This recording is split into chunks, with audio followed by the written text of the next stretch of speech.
Hello friend, welcome to my channel mould and product designing. तो दोस्तों, हमने पिछले लास्ट इसमें किया था ट्यूटोरियल में कोर और कैविटी कैसे एक्सट्रैक्ट करते हैं। तो इसमें उसका कंप्लीट मॉडल डिज़ाइन बनाएंगे दोस्तों। ठीक है, तो मैं दिखा देता हूँ हमारा कंपोनेंट। एक्चुअल में हमारा कंपोनेंट ये था। ओके, इसको हमने मॉडिफाई करके ये बनाया ताकि हम फर्स्ट मोल्ड बनाने जा रहे हैं तो थोड़ा सिंपल रखें कंपोनेंट। सेकंड मोल्ड हम इसी का बनाएंगे दोस्तों। ओके, तो फर्स्ट मोल्ड का हमने कोर कैसे निकालते हैं, कैविटी कैसे निकालते हैं, दो मेथड बताए थे मैंने। एक जुगाड़ू मेथड था और एक एक्चुअल मेथड था जो हमें यूज़ करना है। ओके, तो मैं दिखा देता हूँ। ये कैविटी हमारी कैविटी इंसर्ट, ये हमारा कंपोनेंट आ गया इसमें, और ये कोर।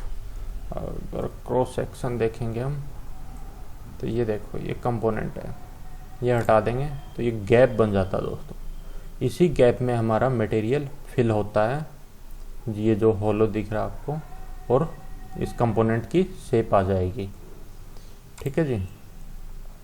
तो ये चीज़ शुरू करने से पहले मैं आपको बता देता हूँ कि कंपोनेंट में कोर कैविटी हम डिसाइड कैसे करेंगे। ये कोर है, ये कैविटी है।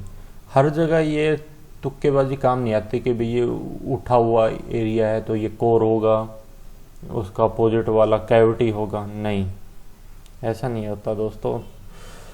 तो उसके लिए हम जाते हैं दूसरे में। तो मैं एक कंपोनेंट बनाता हूँ। मतलब वैसे ही मैंने बना दिया एक स्क्वायर। दोस्तों, अगर आपको कंप्लीट मोल्ड डिज़ाइन सीखना हो या प्रोडक्ट डिज़ाइनर भी आप बनना चाहते तो आपको मोल्ड डिज़ाइन आना अनिवार्य है, क्योंकि आप ऐसे ही कोई प्रोडक्ट बना दोगे और जो पॉसिबल ही नहीं है मोल्ड से निकालना, तो कोई फ़ायदा नहीं है उस ऐसा प्रोडक्ट बनाने का। ओके जी, आप मेरी वीडियो देखो, स्टेप बाय स्टेप आप बन जाओगे एक अच्छे मोल्ड डिज़ाइनर और प्रोडक्ट डिज़ाइनर। तो सबसे पहले हम एक्सट्रूड कर देते हैं इसको, सिमेट्रिक ले लेते हैं। ओके, इसे हाइड कर देते हैं। ये समझ लो वैसे हमने बॉक्स बना दिया दोस्तों। अब इसमें हम ड्राफ्टिंग प्रोवाइड कर देते हैं थोड़ी, क्योंकि हर कंपोनेंट में ड्राफ्ट ज़रूरी है दोस्तों प्रोवाइड करना, क्योंकि एक तो ये मशीनिंग आसान रहती है, हमारा टूल प्रॉपर चलेगा, डैमेज नहीं होगा। ठीक है, और दूसरा एक कंपोनेंट को निकलने में भी आसानी होती है, पॉलिश में भी आसानी होती है। तो ड्राफ्ट ज़रूर देना दोस्तों, ये आपके मोल्ड की लाइफ बढ़ाएगा, कंपोनेंट में फ्लैश वगैरह नहीं आएगी। ठीक है जी, ये रेडियस दे दिया। अब सेल कर देते हैं, समझ लो 1.5 mm हमने वॉल थिकनेस दी। ये हमारा सिंपल सा कंपोनेंट है दोस्तों। ये ऊपर भी देना चाहें रेडियस दे सकते हैं, चलो छोड़ो उसे। तो अब आप इसको आराम से बता सकते हो कि कोर कौन सा है, कैविटी कौन सा है। तो हमें नॉर्मल यही बताया जाता है कि भाई ये जैसे ये हील टाइप बनेगा, ये जैसे अंदर वाला ये ऐसे शेप लेगा तो ये कोर है हमारा, और ये होलो बनेगा वो हमारी कैविटी है। ये तो ठीक है दोस्तों, इस कंपोनेंट में तो यही सेम यही कंसेप्ट है। ये हमारा ये फेस होगा, ये पार्टिंग लाइन होगा, कंट्रोल से फेस। ये फेस होगा हमारा पार्टिंग लाइन, इसे हम रेड देते हैं। और ये होगा हमारा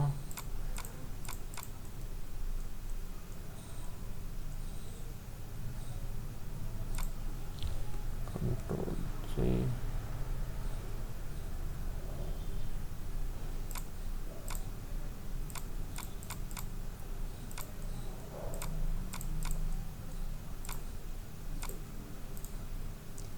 ये हमारी होगी कैविटी।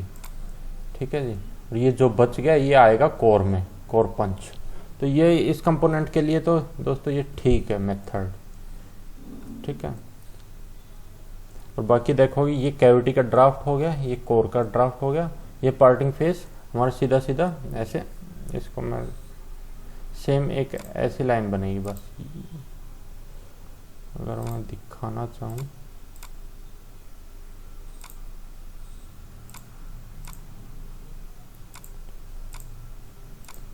ये पार्टिंग सरफेस हो गया।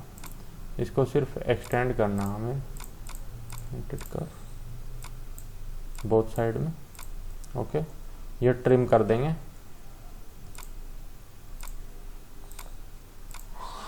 टेंजेंट कर,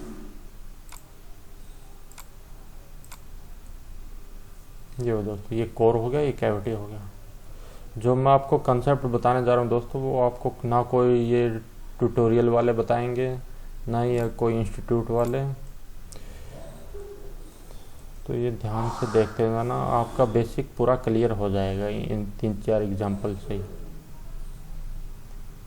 तो इसे अनडू करते हैं हम वापस,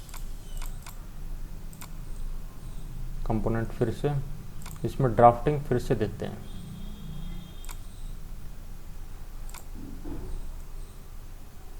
जैसे आपने लाइटों के देखे होंगे दोस्तों, तो उसमें जो पंच टाइप खड़ा होता है वो कैविटी में लेते हैं। जैसे रिफ्लेक्टर में जो पंच टाइप जहाँ से रिफ्लेक्ट होती है लाइट, तो कैविटी में लेते हैं, क्योंकि वो विजिबल फेस है। तो विजिबल फेस हमेशा ही पूरा पॉलिश के साथ क्लियर होना चाहिए, ना पार्टिंग लाइन ना इजेक्टर लाइन।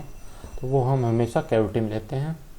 कोर में जो हिस्सा हमारा हाइड होगा, पर्टिकुलर जहाँ भी लगेगा, गाड़ी में लगेगा या कहीं हमारा होम अप्लायंस में लगेगा, तो अगर वो हाइड होता है तो उस हिस्से को हम हमेशा कोर में रखते हैं। और कोर में रखने के बाद ये भी होना चाहिए कि वो कंपोनेंट कोर में ही आए हमारा। जब को कैविटी और कोर खुले, जब मूविंग हाफ वापस जाए, तो वो कंपोनेंट हमारा कोर में ही आना चाहिए। तो प्रॉपर उसके लिए रिब, अंडरकट जो भी देने होते हैं वो प्रोवाइड करने होते हैं। तो अब दोस्तों फिर से हम ड्राफ्टिंग देंगे। एक और कंपोनेंट बताने जा रहा हूँ मैं, पार्टिंग फेस ले लेते हैं दोस्तों, ये वाला। ओके, और ये वाला -5 एक मिनट, 5 कम दिख रहा तो 10 ले लेते हैं। चारों फेस पे दे दिया। ठीक है दोस्तों, इसको फिर से सेल करते हैं। रेडियस प्रोवाइड करवाना चाहो तो कर सकते हो। क्या रेडियस,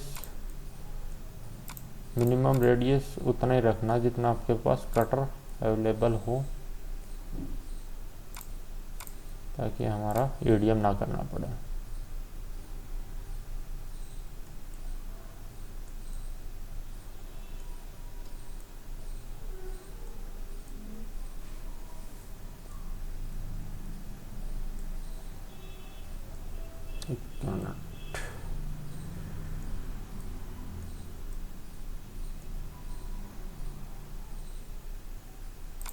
ड्राफ्ट थोड़ा कम कर देते हैं,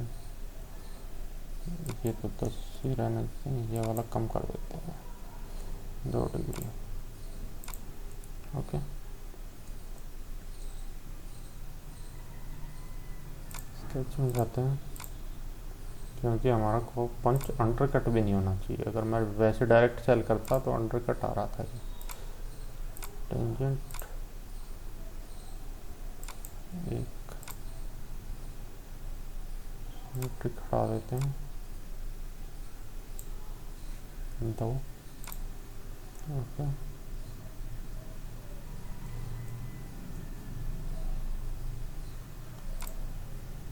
फिनिश। इसको स्प्लिट कर देते हैं एक बार हमारे पार्टिंग एरिया से।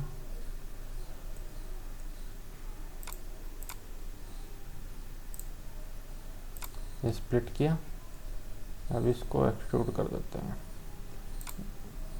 एक्सट्रूड करके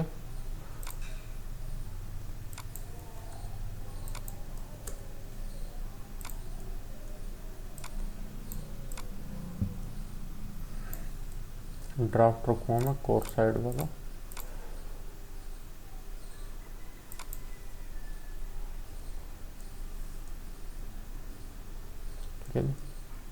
Subtract it from this body.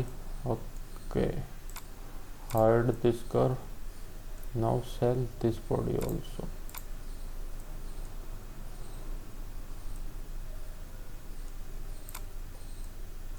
Undercut 15 तो थोड़ा ज़्यादा ले लेते हैं क्योंकि हमने ड्राफ्ट वो थोड़ा ज़्यादा दे रखा है।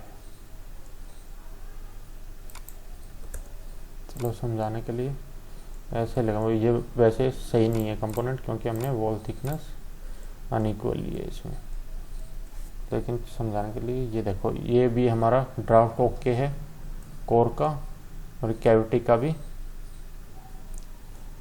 सही है। अब ये देखो, ये ड्राफ्ट भी हमारा कोर का है तो पार्टिंग फेस हमारा ये आएगा दोस्तों। अब ठीक है, इसमें बता देता हूँ मैं कैविटी कौन सा लेना है हमें। ये फेस, ये फेस, ये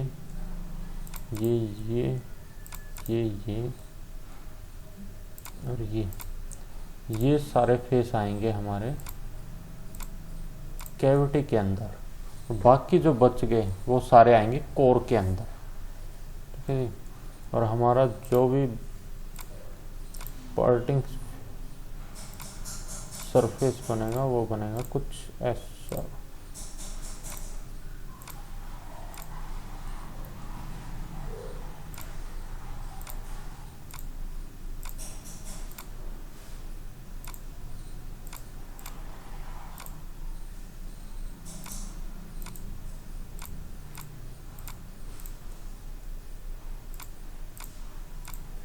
ठीक है दोस्तों, ये ऊपर वाली होगी हमारी कैविटी, नीचे वाला हो गया सारा कोर।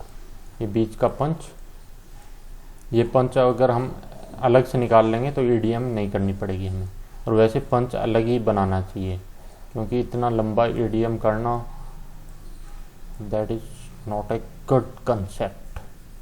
ओके, ये हो गया हमारा सेकंड कंपोनेंट। थर्ड कंपोनेंट मैं बनाता हूँ। मान लो दोस्त यहाँ पे एक होल होता, तब क्या करते आप, वो चीज़ निकलती स्लाइडर से। बना देता हूँ मैं।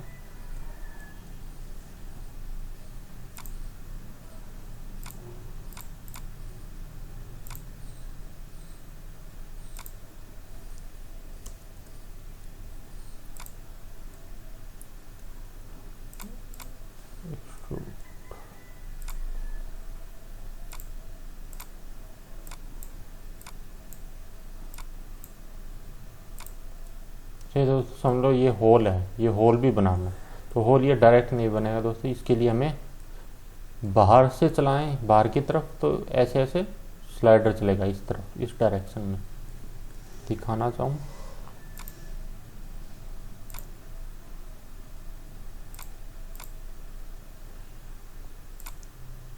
तो ये इस डायरेक्शन में हमारा स्लाइडर चलेगा और दूसरा इस डायरेक्शन में स्लाइडर चलेगा। ठीक है जी, बाहर से निकाल लेंगे। लेकिन अगर हम अंदर से इसका लिफ्टर के जरिए निकालना चाहें तो क्या करेंगे दोस्तों,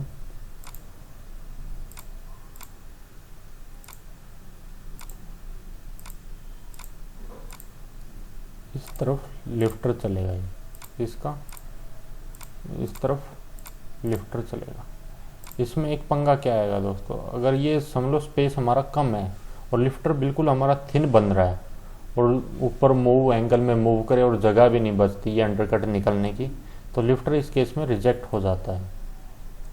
तब हमें स्लाइडर मूव करना पड़ेगा, और स्लाइडर मूव करेंगे तो दोस्तों पार्टिंग लाइन कुछ इस प्रकार आएगी।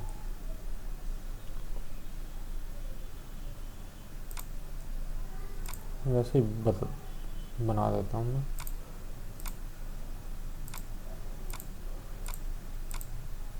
सॉरी, इसी को ले लेते हैं।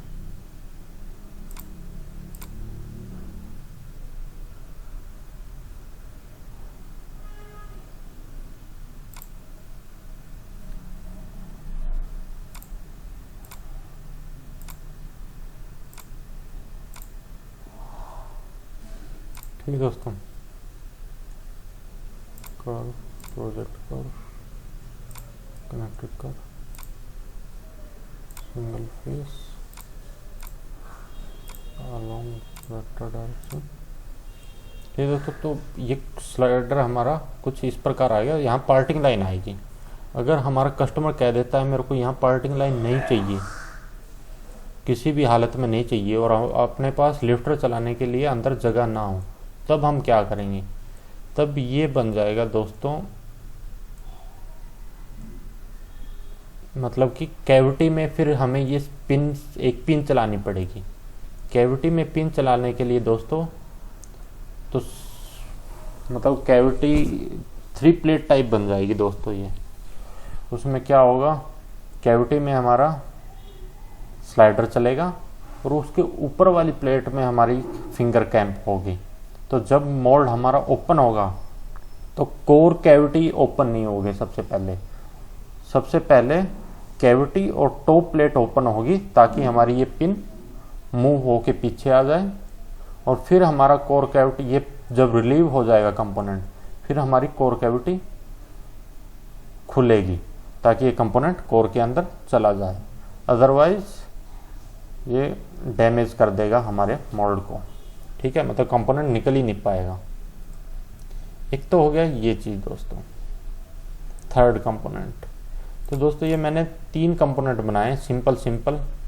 अगर आपके पास और भी कंपोनेंट हो, आप चाहते हो भाई मैं बताऊं उसमें कैसे स्लाइडर होगा, क्या कैसे पार्टिंग लाइन, तो मैं वो भी बता दूंगा। जैसे आपने फैन देखा होगा, आप अपने सीलिंग फैन देखना, तो उसमें वायर ढकने के लिए जो ऊपर कवर होता है वो कुछ इस प्रकार होता है।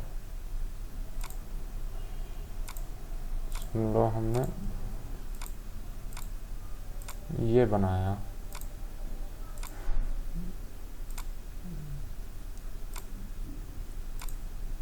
रिवॉल्व कर देते हैं।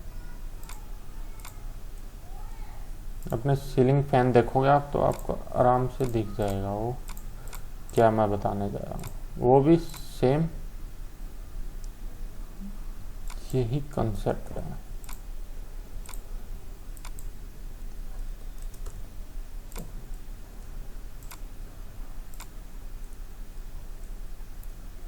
ठीक दोस्तों, ये वैसे लैंप भी लग रहा है, लेकिन हमें लैंप नहीं बनाना, हमें बनाना वो ढक्कन टाइप। ये भी नहीं चाहिए। यहाँ वो रोड आती है फैन वाली, ये ऊपर की तरफ भी एक ऐसे लगता है, एक नीचे की तरफ भी लगेगा ऐसे। रुको,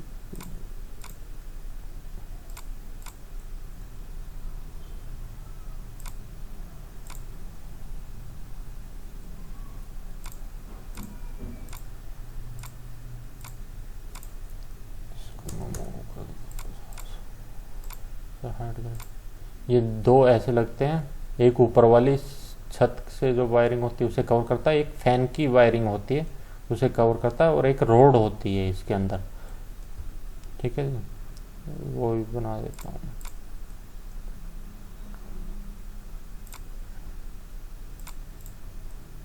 दोस्तों अगर आपको बिल्कुल भी मोल्ड डिजाइनिंग नहीं आती है तब भी आप मेरी वीडियो ट्यूटोरियल देख के सीख जाओगे।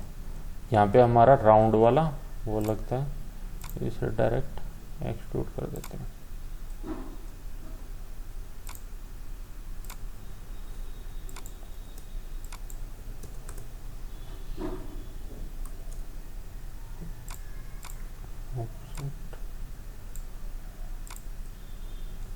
ये दोस्तों ये राउंड वाला हो गया, यहाँ पंखी होगी, ये ऐसे घूमता है।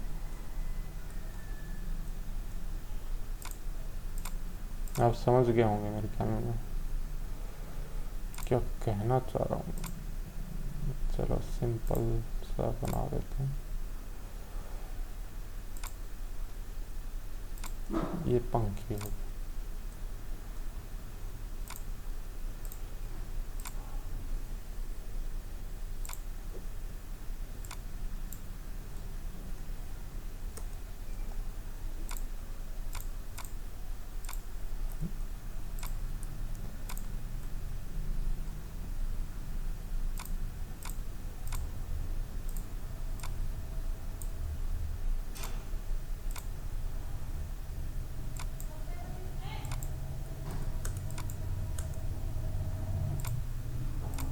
ठीक दोस्तों, ऐसा फैन हो गया।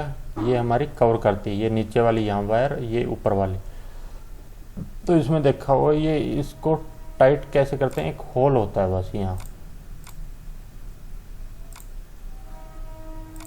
यहाँ एक होल होगा स्क्रूइंग के लिए।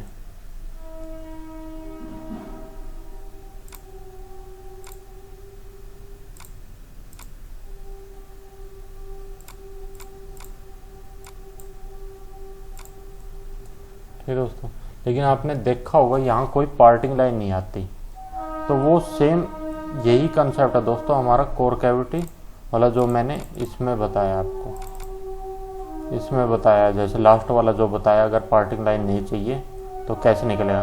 तो दोस्तों ये सिंपल से मैंने बता दी कोर कैविटी कैसे लिखते हैं, आगे मैं बताता रहूँगा मोल्ड मतलब कोई क्रिटिकल कंपोनेंट में कोर कैविटी कैसे लेते हैं।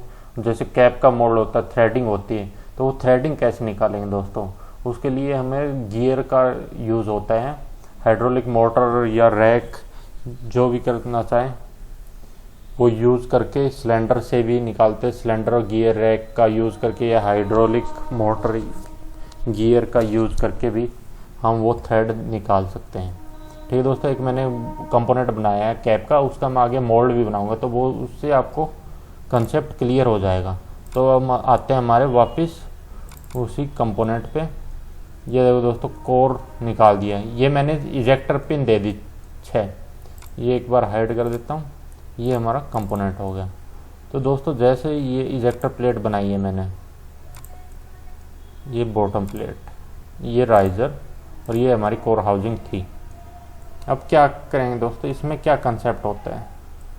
सबसे पहले चीज़ तो ये वापस ले आते हैं हम जो हाइड किया,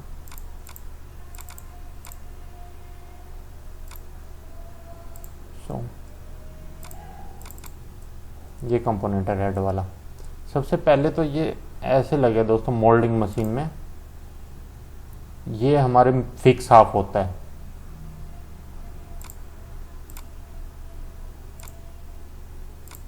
मैंने नाम भी इसलिए इनका प्रॉपर दिया है।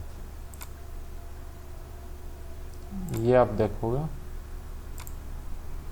ये एरिया हमारा फिक्स हाफ कहलाता है और इधर वाला हमारा मूविंग हाफ कहलाता है, जो पार्टिंग लाइन को, ये सेंटर वाली हमारी पार्टिंग लाइन होगी। और ये रिलीफ भी देख रहे होंगे दोस्तों, यहाँ पे सिर्फ मैंने बटिंग ली है कोर और कैविटी इंसर्ट, क्योंकि ये हमारी मटेरियल हार्ड होगा या P20 ले सकते हैं हम, बाकी ये सॉफ्ट मटेरियल होगा। ठीक है जी, अगर एक कैलकुलेशन होती है दोस्तों, उसमें डिसाइड करते हैं हम भाई पार्टिंग लाइन हमारी ये काम चल जाएगी क्या, ये डैमेज तो नहीं करेगी कंपोनेंट को, क्योंकि बहुत मोल्डिंग मशीन की टनेज में बहुत फोर्स होती है, अगर मोल्ड हमारा छोटा है पार्टिंग लाइन कम पड़ रही है तो ये डैमेज तो नहीं करेगी इसको पार्टिंग लाइन को, क्योंकि कोर कैविटी सिर्फ इसी पे टकराएगी। तो उसके लिए हम यहाँ इजेक्टर प्रेशर पैड का यूज़ कर सकते हैं।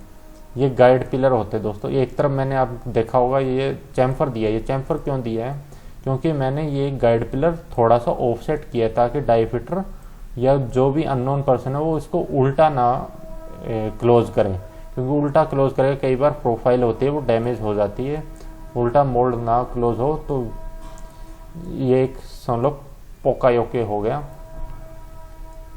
तो ये चैम्फर भी क्योंकि हमने समझ लो ये ऑफसेट कर दिया तो उसे पता नहीं लगे, मान लिया चलो होगा नहीं, ये बंद नहीं होगा, लेकिन टाइम वेस्ट होगा, वो कोशिश करता रहेगा, तो उसे भी दिखाने के लिए चैम्फर दे दिया मैंने। कोर में भी दिया है, कैविटी में भी है, हर प्लेट में दे सकते हो आप। ये इसी सीक्वेंस में फिर प्लेट असेंबल करेगा बंदा। ठीक है जी, ये गाइड पिलर, इन्हें गाइड पिलर बोलते हैं। ये चार जो मैंने ये ब्राउन ब्राउन बनाए ये गाइड पिलर होंगे, और इसके अंदर कैविटी के अंदर जो लगेगा वो होगा गाइड बुश।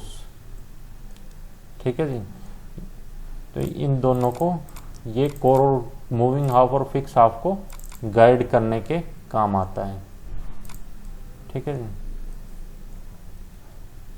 अब मैं इसको थोड़ा उस तरफ मूव कर देता हूँ पीछे।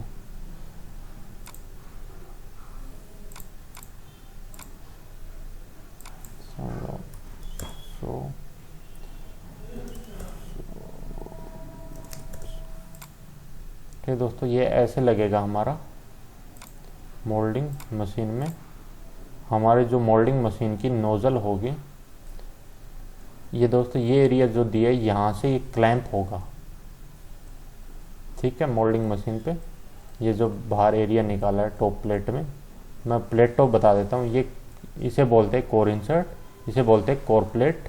ये स्पेसर राइजर, स्पेसर बोल दो, राइजर बोल दो।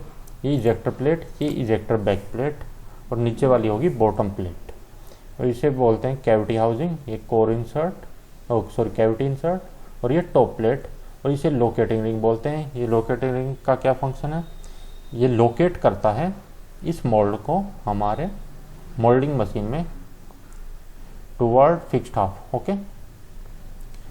अब क्या होगा दोस्तों, एक नोजल आएगा मोल्डिंग मशीन का यहाँ पे, ठीक है। वो रनर इसमें मटेरियल डालेगा, मेल्टेड मटेरियल।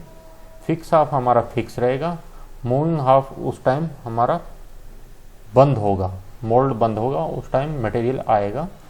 मटेरियल इस होल के थ्रू अंदर आएगा। ये थोड़ा बड़ा बना रखा है, इसके अंदर स्क्रू बूस आएगा, उसका टेपर्ड में होल होगा जो डाया 6 या डाया 8 का होगा। वो जो हमारा ये स्पेस दिखाया था मैंने, जो होलो दिखता है, उस स्पेस में फिल हो जाएगा, ठीक है जी।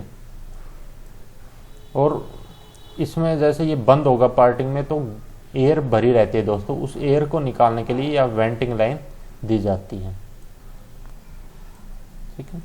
मटेरियल आएगा, मटेरियल जब फिल हो जाएगा तो हमारा मूविंग हाफ पीछे जाएगा।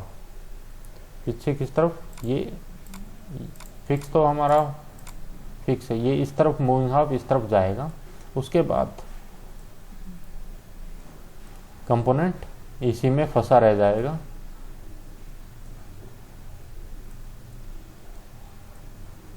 कंपोनेंट इसमें फंसा क्यों रहेगा दोस्तों, क्योंकि हमने यहाँ अच्छी खासी पॉलिश करी है, और ये जो हमारा हील टाइप खड़ा है, क्योंकि कंपोनेंट जब श्रिंक होगा तो इसको जकड़ेगा इसमें, इसलिए फंसा रह जाएगा। तो इस तरफ कोर की तरफ ही कंपोनेंट आएगा। कैविटी हम प्रॉपर पॉलिश करके पूरी अच्छी तरह फिनिश करेंगे, अच्छी पॉलिशिंग, अच्छी शाइनिंग करेंगे, ताकि कैविटी में बिल्कुल भी पकड़ ना हो। उसके बाद क्या होगा दोस्तों, जैसे ही कंपोनेंट आ गया इधर, उसके बाद हमारा एक इजेक्टर रोड आएगी मोल्डिंग मशीन से। वो इस पे इजेक्टर बैक प्लेट पे स्ट्राइक करेगी। इजेक्टर बैक प्लेट पे स्ट्राइक करते ही हमारे इजेक्टर और इजेक्टर प्लेट दोनों आपस में बोल्टिंग है, आगे मूव करेगी, ठीक है। और आगे मूव करते ही जो हमने ये इजेक्टर बनाए हैं 6, ये इजेक्टर इस कंपोनेंट को बाहर की तरफ धकेल देंगे, और ये प्लेट गाइड रहेगी हमारे यहाँ पे 4 इजेक्टर गाइड पिलर दे देंगे हम, और रिटर्न पिन दी जाएगी 4, ताकि जो, और उसके बीच में स्प्रिंग होगा, ताकि ये प्लेट वापस भी अपने आप आ जाए, ठीक है जी। ये हमारा बेसिक कंसेप्ट है। बाकी इसमें कोर और कैविटी में हमने कूलिंग प्रोवाइड कर दी है। ये जैसे ये कूलिंग लाइन है, ये मोल्ड को, कंपोनेंट को ठंडा करने, मोल्ड को भी ठंडा रखने के लिए काम आती है, ठीक है जी। बाकी ये कोर और कैविटी इंसर्ट, जैसे सिर्फ हम इनके भरोसे ही नहीं रह सकते कि ये 4 हमारे गाइड पिलर ही गाइड करेंगे, तो हम क्या करते हैं, यहाँ पे भी 2 डावल वर्टिकल में, यहाँ पे एक डावल यहाँ पे दे दो, चारों पे डावल दे दो आप। यहाँ पे इसी का मटेरियल में ही एक हिल टाइप खड़ा कर दो, और इसमें सब्ट्रैक्ट कर दो पॉकेट, ताकि वो आपस में गाइड करें इन्हें, ठीक है जी। ये हमारा बेसिक कंसेप्ट है दोस्तों। बाकी कुछ इसमें मिस हो गया तो मैं आगे कवर करता रहूँगा। ये मैंने मोल्ड आपको वैसे आपके सामने बनाने के लिए छोड़ा हुआ था, लेकिन एक वीडियो में एरर आ गया, तो वो वीडियो मैं अपलोड नहीं कर पाऊँगा कैसे मैंने ये मोल्ड बनाया। लेकिन ये सिंपल है दोस्तों, आगे जब हम इसका फाइनल बनाएंगे तब पूरा complete mould step by step मैं बनाऊँगा। आप उसको एज इट इज़ कॉपी करके बनाओगे तब भी आपका मोल्ड बन जाएगा, ठीक है जी। इस ट्यूटोरियल से आपके बेसिक कंसेप्ट क्लियर हो गए होंगे बाकी मैं सिर्फ मोल्ड प्रोडक्ट डिजाइनिंग नहीं सिखाऊंगा, मैं आपका टूल रूम के सारे कंसेप्ट क्लियर करूंगा। डाई फिटर को क्या दिक्कत आती है, पॉलिशर को क्या आती है, जो हमारा प्रोग्रामर करता है उसे क्या आती है, इसमें इलेक्ट्रोड कहाँ लगते हैं, क्यों लगते हैं और कैसे निकाले जाते हैं, अगर इलेक्ट्रोड हमें नहीं लगाने तो उसके लिए हम क्या कर सकते हैं। ठीक है जी। अगर दोस्तों आपको मेरी वीडियो अच्छी लग रही हो तो लाइक करें, सब्सक्राइब करें। धन्यवाद।